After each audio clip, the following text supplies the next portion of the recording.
परम सत्कार्यो गुरु प्यारी साध संगत जी राधा स्वामी जी।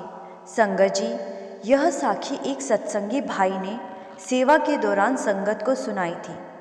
जैसे कि हम जानते हैं कि जब भी हम सेवा करने जाते हैं और सेवा करनी शुरू करते हैं तो उससे पहले मालिक का ध्यान किया जाता है, उसकी याद में बैठा जाता है।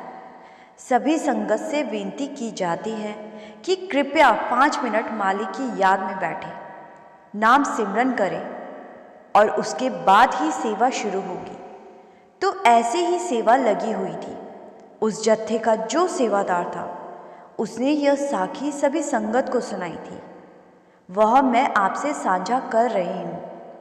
उन्होंने बताया कि जब हम पर कोई दुख की घड़ी आ जाती है, कोई मुसीबत की घड़ी हम पर आ जाती है, तो उस समय हम परेशान हो जाते हैं, चिंता में पड़ जाते हैं कि अब क्या होगा। तो उस समय हमें परेशान नहीं होना चाहिए, क्योंकि हमारी देखभाल करने के लिए मालिक है। अगर हमने अपना हाथ उसको पकड़ा दिया है तो हमें चिंता करने की कोई ज़रूरत नहीं, क्योंकि फिर वो खुद हमारी संभाल करता है। अगर हमें नामदान मिल गया है, गुरु की कृपा से हमें नाम की बख्शिश हो गई है, तो फिर हमें किसी बात का डर नहीं होना चाहिए। संगत जी, जैसा कि कहा जाता है, गुरु का हाथ पकड़ने की बजाय अपना हाथ गुरु को पकड़ा दो। हम गलती से हाथ छोड़ भी सकते हैं, लेकिन गुरु ने हाथ पकड़ा तो कभी नहीं छोड़ेगा। जिस पर गुरु का हाथ होता है उस पर कोई मुसीबत नहीं आ सकती, क्योंकि सद्गुरु नामदान के समय उस अभिलाषी जीव की जिम्मेवारी ले लेते हैं और उस पर कोई मुसीबत नहीं आने देते, उसे हर मुश्किल से निकाल देते हैं। हम में से जिनको भी नामदान मिल गया है वह जीव बहुत ही भागों वाले हैं, क्योंकि पूर्ण गुरु मिलना बहुत ही मुश्किल है। हम ऐसे गुरु की तलाश नहीं कर सकते, वह तो उसकी ही कृपा है, मालिक की ही कृपा है कि हमें उससे मिला दे, हमारा हाथ उसके हाथ में दे दे। अब जब हमें नामदान मिल जाता है तो एक तरह से हमने संत मत में अपना दाखिला करवा लिया है। जैसे बच्चे का दाखिला स्कूल में करवाया जाता है, वहाँ अध्यापक उसका मार्गदर्शन करते हैं, लेकिन पढ़ना और मेहनत तो बच्चे को ही करनी पड़ती है। ऐसे ही संत मत भी एक स्कूल है, जहाँ सद्गुरु ने हमें नाम की बख्शिश करके हमारा दाखिला कर दिया है। अब नाम सिमरन की कमाई हमें खुद ही इकट्ठी करनी होगी, खुद ही मेहनत करनी होगी, तभी हमारा पार उतारा हो पाएगा, हमारा आना जाना खत्म हो पाएगा। और अगर दाखिला लेने के बाद मेहनत ही नहीं की, हम यहीं भटकते रहेंगे, बार बार आना पड़ेगा।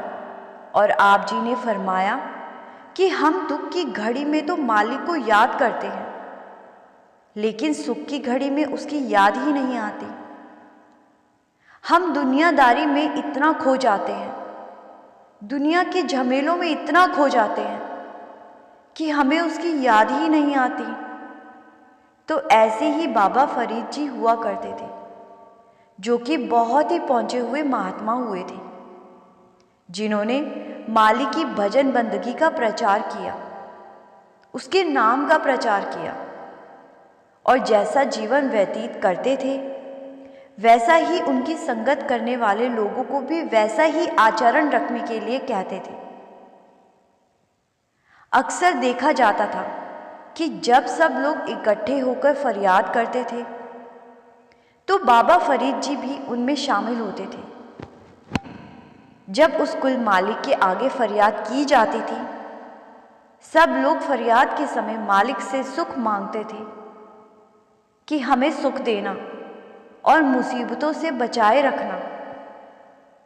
परंतु बाबा फरीद जी फरियाद में यह कहते थे कि हे मालिक, मुझे दुख देना। और जब दूसरे लोग यह बात सुनते थे तो वह बाबा फरीद जी से कहते थे कि यह आप क्या कह रहे हैं। हम सभी उस खुदा के आगे सुख की फरियाद कर रहे हैं, आप दुख मांग रहे हैं, यह क्या बात हुई।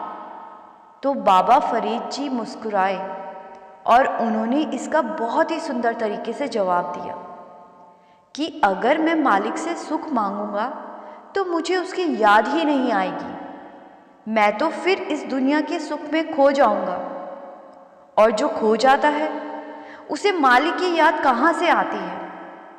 आप देख सकते हैं जो राजे महाराजे हैं उनकी दिनचर्या क्या है। वह नाच गाना करते हैं, शराब पीते हैं, बस इन्हीं कामों में अपना जीवन ज़ाया कर देते हैं।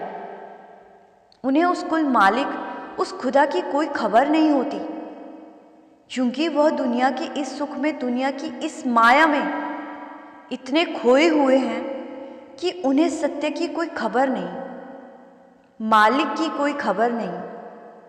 वह माया की नींद में सोए हुए हैं, और यह नींद इतनी मीठी है कि इससे जग पाना मुश्किल है।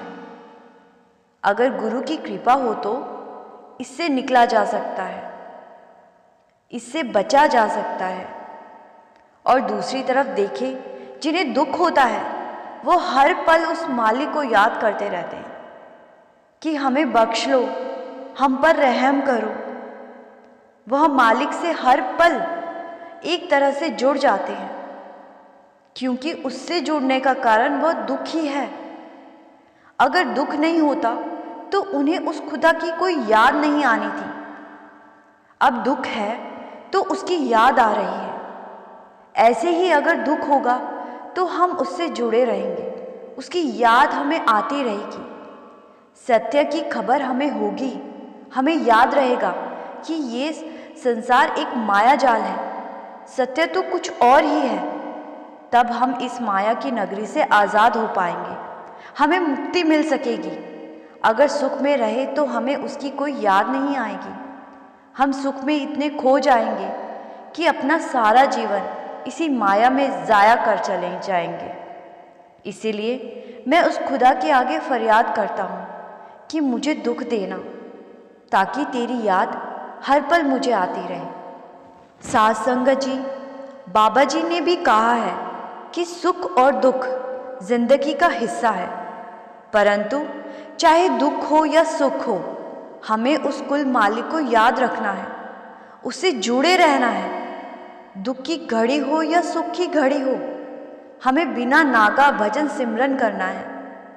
विधि का विधान तो कोई नहीं बदल सकता, परंतु जिनको पूर्ण गुरु मिल चुका है, जिनका हाथ गुरु ने पकड़ रखा है, उसमें इतनी ताकत, इतनी शक्ति होती है कि वो आने वाले दुख को छोटी सी मुसीबत में बदल देता है, सूली को शूल में बदल सकता है।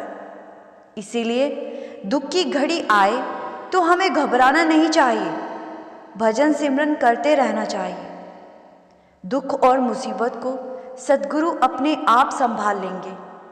संगत जी, साखी अच्छी लगी और ऐसी और भी साखियाँ सुनना आपको अच्छा लगता है तो इस चैनल को सब्सक्राइब ज़रूर कर लीजिए। गुरु प्यारी साध संगत जी, राधा स्वामी जी।